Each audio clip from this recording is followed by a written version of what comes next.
Vamos lá, pessoal, continuando então os modelos atômicos. Nós vamos então para o terceiro modelo atômico. O terceiro modelo atômico foi desenvolvido por um estudante de Thomson, tá?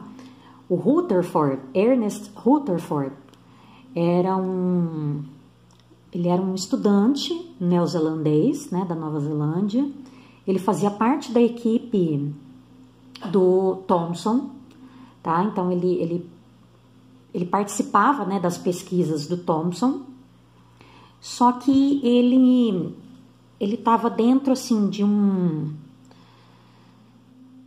outro grupo, né? Ele passou a coordenar, né, pesquisas assim relacionadas mais a fundo à estrutura, né, do átomo, tá? Então ele concordava com as ideias do Thomson, né? Com relação, por exemplo, à estrutura do átomo, ele concordava, tá? Com as ideias do Thomson, né? Com relação à estrutura do átomo. Porém, com os experimentos, né, realizados pelo Rutherford, ele chegou a conclusões um pouquinho diferentes, tá? Por exemplo, as observações do Rutherford e junto com outros, né, colaboradores, né, ele chegou a concluir que os elétrons que já haviam sido, né, descobertos e nomeados pelo Thomson não ficariam juntos com o próprio átomo, né, dentro, né, da partícula do átomo, tá? Os elétrons seriam partículas que ficavam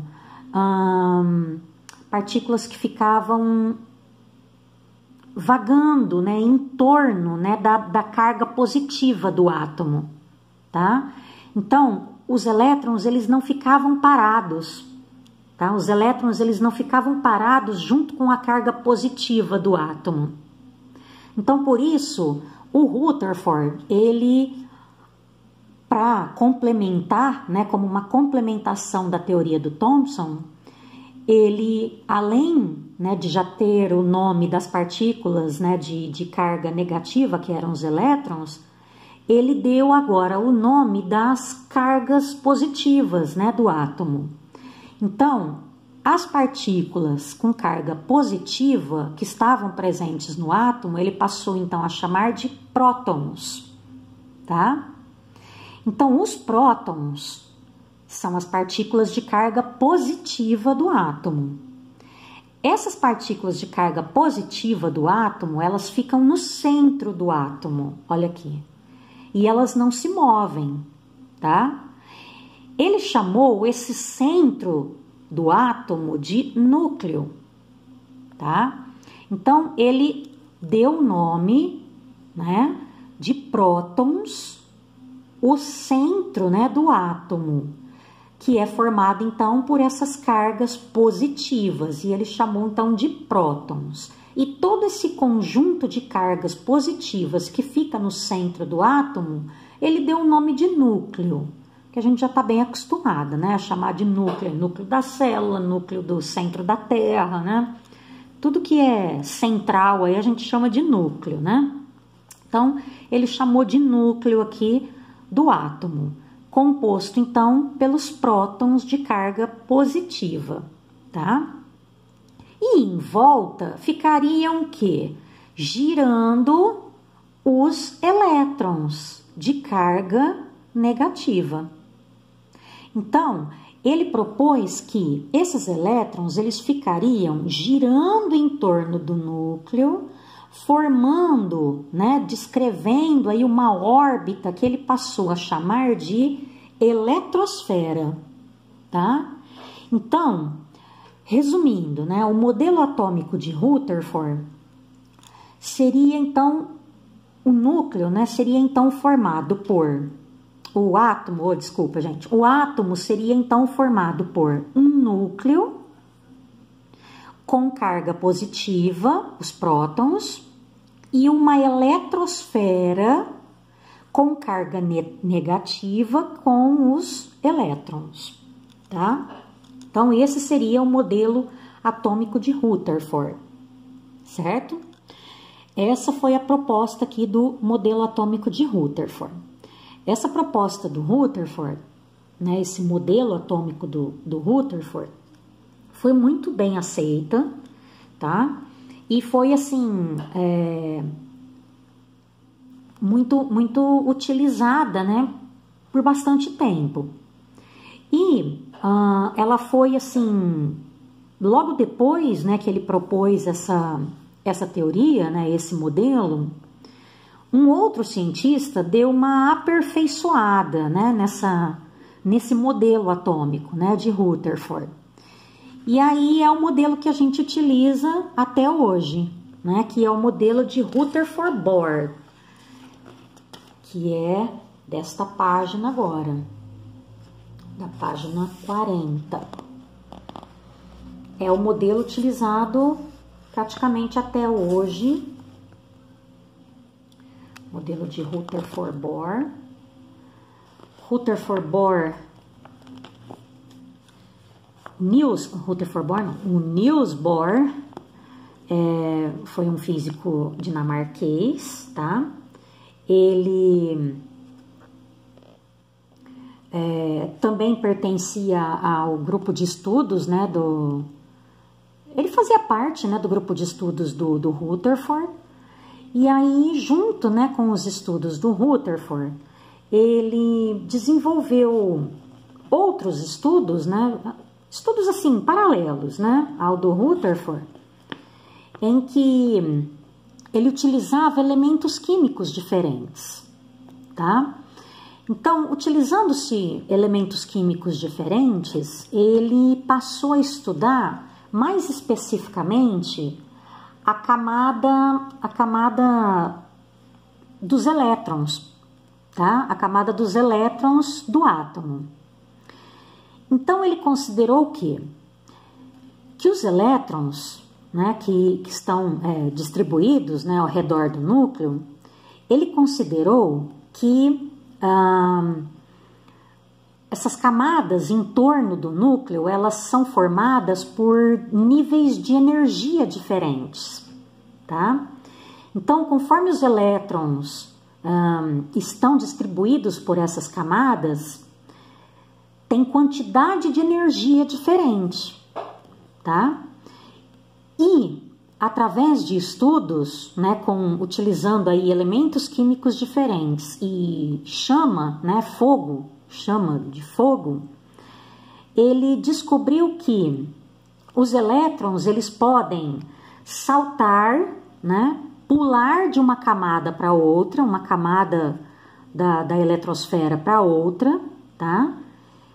E aí, conforme os elétrons passam de uma camada para outra e voltam para a camada original, vão liberar energia na forma de uma cor, vão liberar cor diferente, tá? Esse é mais ou menos o princípio, pessoal. É que aqui não está explicando muito bem, mas existe até o nome desse cientista que eu não vou lembrar agora o nome dele. Se eu não me engano, acho que é alguma coisa Bunsen. Depois se vocês quiserem, vocês podem até pesquisar. É alguma coisa, eu não lembro o primeiro nome, é alguma coisa Bunsen. É um estudo que também assim foi realizado nessa época, nesse período.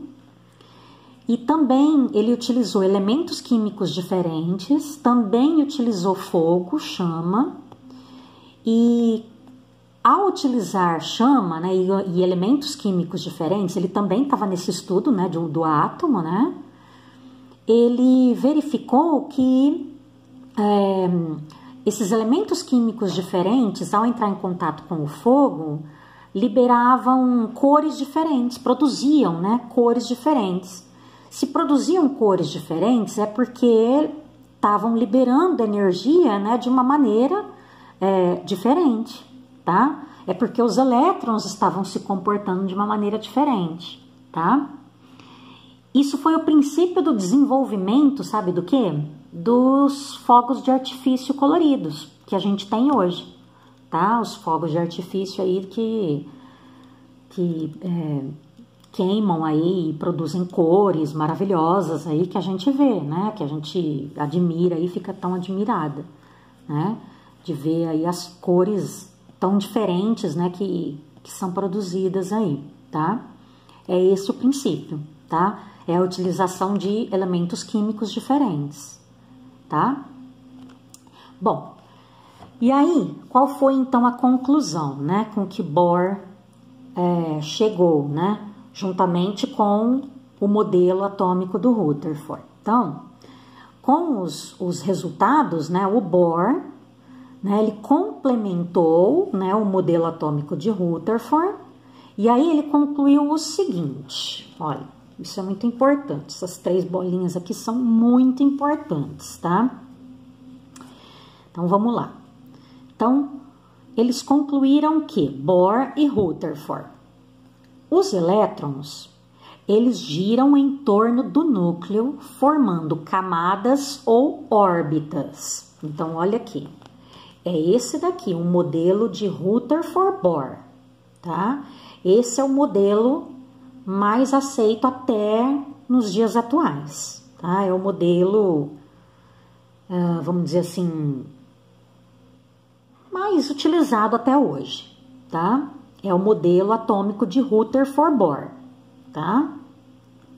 Esse modelo aqui é o modelo conhecido como modelo do sistema solar, tá? O modelo do sistema planetário. Por quê? Porque ele lembra, né, o Sol, né, no centro do universo e os planetas girando em torno do Sol, né? Então, aqui seria o núcleo do átomo e os elétrons girando em torno do núcleo do átomo, tá? Bom, então a primeira conclusão do modelo de Rutherford-Bohr. Os elétrons giram então em torno do núcleo, formando camadas ou órbitas, né? Então, percebam que não é mais daquela forma do modelo de Rutherford, que era um movimento aleatório dos elétrons, tá? Que era aquele movimento assim, né? Aleatório, aquele movimento que vocês... Aquela imagem que vocês mais conhecem de um átomo, né? Na verdade, o movimento dos elétrons é um movimento em forma de camadas, né? É um movimento orbital, né? Que a gente chama, olha. Por isso que é um movimento em órbitas ou camadas, tá? Segunda conclusão. Cada uma dessas camadas ou órbitas possui um nível de energia e pode comportar um número máximo de elétrons.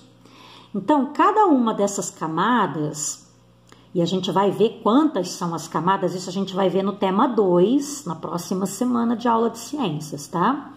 No tema 2 a gente vai ver quantas camadas pode ter, né, da eletrosfera, pode ter um átomo, e a gente vai ver que cada camada da eletrosfera tem uma quantidade de energia, né, tem energia diferente, e cada camada pode ter uma quantidade máxima de elétrons, tá? E a terceira conclusão, ao absorver certa quantidade de energia, o elétron ele salta para uma camada mais energética. Ao retornar à sua camada original, libera a mesma quantidade de energia na forma de luz. É o resultado do experimento do Bohr. Então, quando o elétron ele absorve energia, ele pode saltar para uma outra camada mais energética. E aí, quando ele retorna para a camada original, ele vai liberar aquela energia que ele havia pego, né? Ele vai liberar aquela energia na forma de luz, tá? E aí, dependendo do elemento químico que ele seja, né? Ele pode liberar a luz a qual ele pertence, né? Então, por exemplo, aqui nesse experimento, olha, são as imagens, são as cores características de cada elemento químico, né? Por exemplo, bário. Esse elemento químico, ele emite, os elétrons, né, desse elemento químico vai emitir uma energia aqui no tom da luz verde claro. O estrôncio, esse elemento químico já produz aí um tom vermelho. O lítio, laranja. o sódio, amarelo, o cobre, verde e o potássio, o lilás, tá? Bom, mais uma contribuição aqui. Aqui, pessoal, a estrutura, né, do modelo atômico de Rutherford Bohr tá representado aqui, né, todas as camadas, né, as camadas eletrônicas, né, que a gente chama, né, que é a eletrosfera, né, que a gente fala, onde estão os elétrons, que está representado aqui pelos pontinhos amarelos com um sinal de negativo, tá? O núcleo, a gente está vendo aqui o núcleo no centro, está representado aqui pelas esferas vermelhinhas com o sinal de positivo, que é o próton, tá? E aqui junto do próton, no núcleo, tem uma terceira partícula que mais um cientista, o James Chadwick, um físico inglês, contribuiu. Na verdade, o Rutherford, né, ele já tinha proposto, né, a existência de uma partícula de carga neutra, né, de carga nula. Mas comprovado mesmo foi o Chadwick, né, que comprovou a existência, né, dessa partícula que é eletricamente neutra, tá? É o nêutron, ele chamou de nêutron, tá? Então, essa partícula ela já havia sido prevista na teoria de Rutherford, mas quem comprovou, né, a existência foi o James Chadwick, tá? Então, definindo, vamos resumir, né, a definição de um átomo. Então, a definição de um átomo é basicamente isso daqui, olha. Um átomo é formado pelo seu núcleo, o núcleo que é o que concentra basicamente toda a massa de um núcleo, olha. No núcleo está concentrado toda a massa praticamente de um átomo, tá? Então, praticamente toda a massa do átomo está no núcleo. A eletrosfera, pessoal, aqui onde fica girando os elétrons, não representa nada praticamente de massa do átomo, tá? Porque isso daqui praticamente não tem massa nenhuma, que fica girando, tá? Então, é assim, é super leve, então não tem massa nenhuma. A massa realmente do átomo está praticamente toda concentrada aqui no núcleo, nos prótons, entre os prótons e os nêutrons, tá? Então, a massa de um átomo está praticamente concentrada aqui entre os prótons e os nêutrons, tá? Ó, só para vocês terem uma ideia, a massa do núcleo, né, que inclui os prótons e os nêutrons, ela é 1.800 vezes maior do que a dos elétrons, tá? Então, quer dizer, toda a energia, né, a energia de um átomo, ela pode estar concentrada nos elétrons, né, que é onde está que a gente diz que está a eletricidade, mas a massa do átomo está concentrada no núcleo, tá? Então, a energia do átomo está concentrada nos elétrons, porém a massa do átomo está concentrada no seu núcleo, certo? Bom, para terminar, esse modelo, né, de Rutherford Bohr não parou, tá? Não parou nesse. Teve outros modelos, tá? Que surgiram, outros modelos que já foram, assim, mais aperfeiçoados, tá? Modelos atômicos. Hoje a gente já tem deixa eu ver se eu vou lembrar, o microscópio de varredura de tunelamento, é alguma coisa assim. Acho que mais pra frente tem o nome aqui, a gente vai ver, eu vou lembrar para falar para vocês. Que é um microscópio, assim, é um microscópio eletrônico, e é um microscópio, assim, que permite não capturar a imagem de um átomo, porque isso ainda não foi possível, mas ele permite, assim, ao visualizar um elemento químico, ele permite, através de imagens em 3D, ele permite, assim, formar imagens, tá? Do que seria um átomo, que forma determinado elemento, tá? Então, assim, é o que a gente chegou mais perto, né, da existência realmente, assim, do átomo, tá? Então, nós estamos ainda evoluindo, a gente ainda está evoluindo, e a ciência está avançando, a tecnologia também, mas certas coisas ainda a gente ainda não conseguiu, tá? Devido aí a